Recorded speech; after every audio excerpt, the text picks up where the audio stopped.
Hi guys, so I'm videoing this after the fact. As you can see, what happened, I lost all my clips. My card went corrupt, unfortunately, so all the beginning's gone. But here we are, guys. My brother bought me this probably about 4 to 5 years ago, and I thought I'll just have a go at it now, and it's been built. But my son started building, I think he built about halfway, and then he gave up on it, so I finished off. And you know something, when I actually went into building this, I really thoroughly enjoyed building this project. It was really lovely indeed, and thank you very much.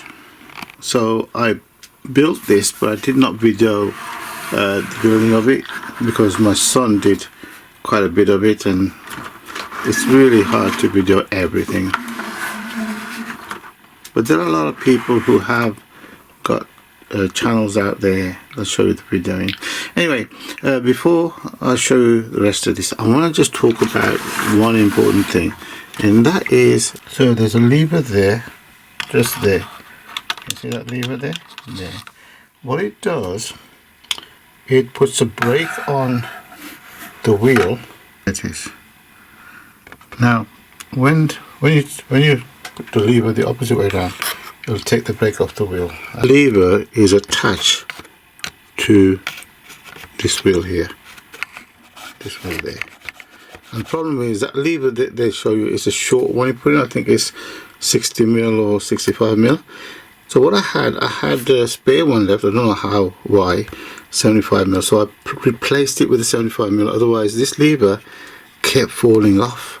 So it kept falling off because the rod wasn't long enough. So I put a longer rod in there, and that stays on. So if anybody builds this and they're thinking, oh well, I should put a longer lever on there, that'd be great.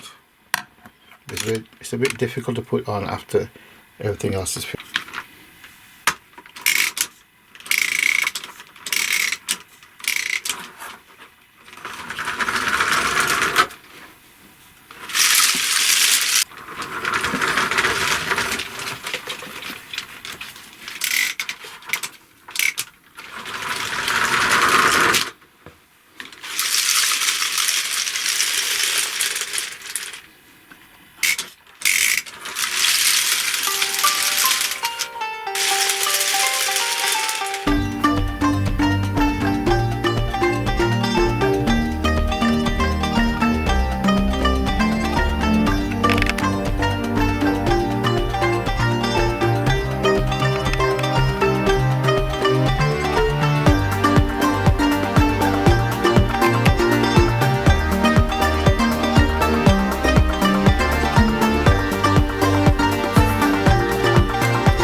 Okay guys, so thank you for watching. Thumbs up, leave a comment and subscribe. Just to let you know something, a lot of these things fall off, they're very loose, so I'm using a glue gun to just stick down a few things so they hold on there.